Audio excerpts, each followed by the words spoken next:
je vais vous confier une chose.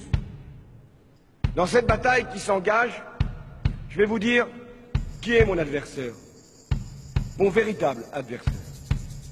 Il n'a pas de nom, pas de visage, pas de parti. Il ne présentera jamais sa candidature. Il ne sera donc pas élu. Et pourtant, il gouverne. Cet adversaire, c'est le monde de la finance. Paris, La Défense, 19 mars 2012. Parmi ces tours, le siège de la Corporate Investment Bank du Crédit Agricole. Et dans cet immeuble, les bureaux de Chevreux, le plus important broker indépendant en Europe, qui conseille 1200 fonds de pension, banques, investisseurs institutionnels. Avec des bureaux à travers le monde, à Boston, San Francisco, New York, Tokyo, Zurich, Madrid, Athènes. C'est d'ici qu'est parti ce papier. C'est une note brève en anglais de seulement 9 pages, qui n'était pas destinée au grand public, seulement aux opérateurs de marché.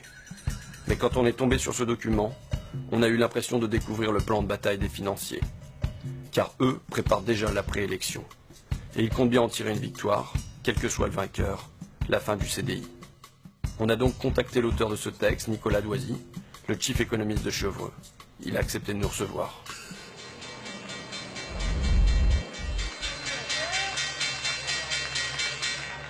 François Hollande va devoir déplaire soit au marché financier, soit à ses électeurs, puisqu'il est certain de ne pas parvenir à réconcilier les deux.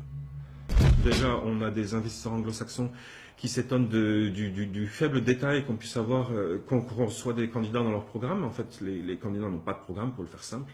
Les investisseurs anglo-saxons que je rencontre me demandent souvent, mais où est le programme? Et je leur dis, il n'y en a pas, ils proposent, c'est un jeu tactique pour l'instant. Le programme, on saura une fois l'élection finie. Et en fait, on le connaît déjà.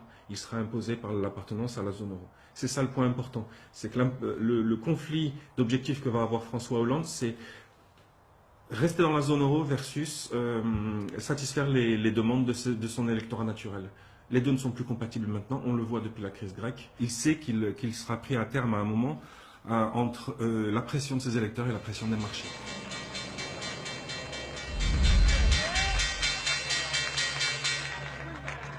C'est regrettable pour François Hollande, mais la nécessité d'une libéralisation du marché du travail est le résultat direct d'une appartenance de la France à la zone euro. Aussi ne peut-on avoir l'une sans avoir l'autre. Vous dites non seulement François Hollande ne va pas tenir ses promesses électorales, mais en plus, c'est lui qui va devoir flexibiliser le marché du travail. C'est lui qui doit remettre en cause ce que vous appelez the famous CDI, le fameux CDI, contrat à durée indéterminée. Qui que soit le prochain président de la République française, c'est un travail qu'il va devoir faire, parce que tout simplement la pression des pairs dans la zone euro, la pression des pairs, c'est-à-dire de l'Italie, de l'Allemagne, de tous les autres pays. Quand vous regardez bien, l'Allemagne, au milieu des années 2000, a fait ce genre de réformes. L'Italie, l'Espagne sont obligés de les faire aujourd'hui, la Grèce aussi. Quoi la France pourrait-elle s'en dispenser? Ça revient finalement à réduire substantiellement un certain nombre de garanties dont ont bénéficié jusqu'à présent les titulaires de CDI notamment. Et donc à imposer plus de flexibilité aussi sur les travailleurs, les travailleurs français. Alors, juste une question qui me vient comme ça. Vous êtes en CDI ou vous n'êtes pas en CDI, monsieur Doisy? Je suis en CDI, bien évidemment. Voilà.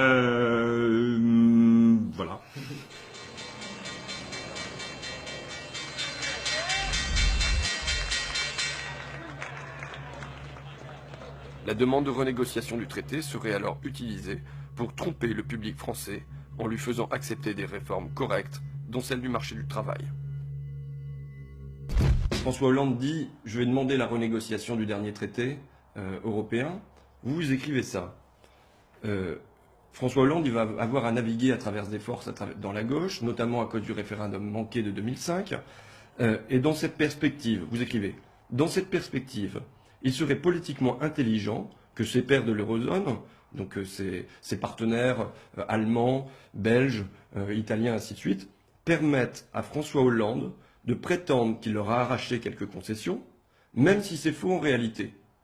La demande de renégociation du traité serait alors utilisée pour tromper le public français, pour rouler, j'ai lu to trick, rouler, tromper, pour tromper le public français, en lui faisant accepter des réformes convenables, dont celle du marché du travail. Alors, avant d'entrer dans le fond du sujet, je voudrais préciser un point.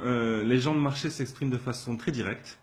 Donc, le vocabulaire que j'ai pu choisir dans la citation que vous venez de lire paraîtra peut-être excessif à beaucoup de vos auditeurs. Maintenant, c'est vrai que voilà, on s'embarrasse pas dans les marchés, on va pas s'embarrasser de finasserie, on va aller directement au point. Donc, de rouler les électeurs français, c'est peut-être un mot quand même excessif. L'idée, c'est de dire, ce sera une concession en quelque sorte de façade qui aurait été faite à François Hollande et au peuple français entre guillemets, de façon à ce que tout le monde constate qu'à la fin des fins, il les faut bien les autres réformes, les fameuses réformes structurelles que tout le monde, dont personne ne va entendre.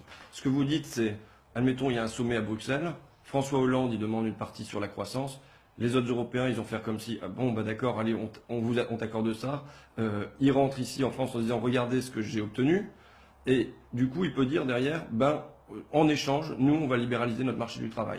Et vous avez parfaitement compris le sens de mon propos, c'est exactement ça. C'est vraiment une petite mise en scène, c'est un petit théâtre. Alors, il ne faut pas avoir l'impression que je fais de la théorie du complot là et qu'on manipule tout le monde. Le script est un peu écrit.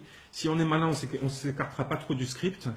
Et de cette façon-là, on arrive peut-être à faire passer la pilule de façon un peu plus simple que ça n'avait été le cas au début des années 80. On s'évitera peut-être finalement d'être un peu ridiculisé comme on l'avait été à l'époque.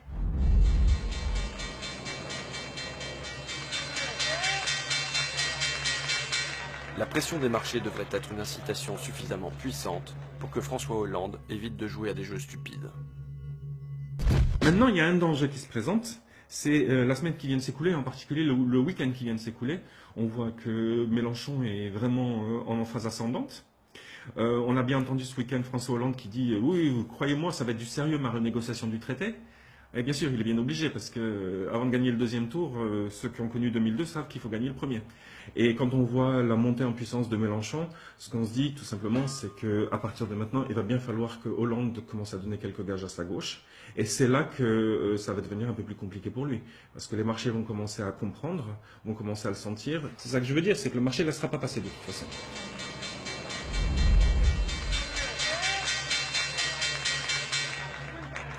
Alors, je faisais un récapitulatif.